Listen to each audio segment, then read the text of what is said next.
అండి అండ్ మీ ఎక్స్పీరియన్స్ని మాతో పంచుకోవాల్సిందిగా కోరుతున్నాం. అందరికీ నమస్కారం అండి. ముందుగా మా డైరెక్టర్ గారికి థ్యాంక్స్ చెప్పాలండి. ఇంత పెద్ద సినిమా నాకు నమ్మి అప్పచెప్పినందుకు రాజు గారికి, మా డైరెక్టర్ గారికి ముఖ్యంగా చెప్పుకోవాలి. తర్వాత ఈ సినిమాకి ఫస్ట్ షెడ్యూల్లో కష్టం అనిపించింది, కానీ తర్వాత మా డైరెక్టర్ గారి చేతిలో బాగా నలిగి పని నేర్చుకొని కొంచెం లైన్లోకి వచ్చాను. తర్వాత అలాగే మా అసిస్టెంట్ బాలుకి థ్యాంక్స్ చెప్పాలి. Balu, thank you.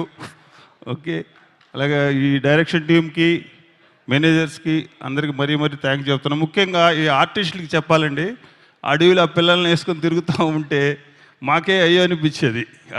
చిన్న చిన్న ముళ్ళు ఉంటాయి, అవన్నీ కూడా. మీ అందరికీ చాలా థ్యాంక్స్ అండి. Okay, thank you so much Shekhar garu. And ఇప్పుడు నెక్స్ట్ వేదిక మీదకి ఆహ్వానం పలికేస్తున్నాం. తెలుగులో ఆయన రాసిన ప్రతి పాట కూడా ఒక ఆనిముత్యం అనే చెప్పాలి. సార్, ఆల్రెడీ బగలాముఖి సాంగ్ మేము విన్నాము అండ్ ఇప్పుడే ఒక వండర్ఫుల్ పర్ఫార్మెన్స్ కూడా చూసి ఎంజాయ్ చేశాం. గట్టిగా చప్పట్లతో లెట్స్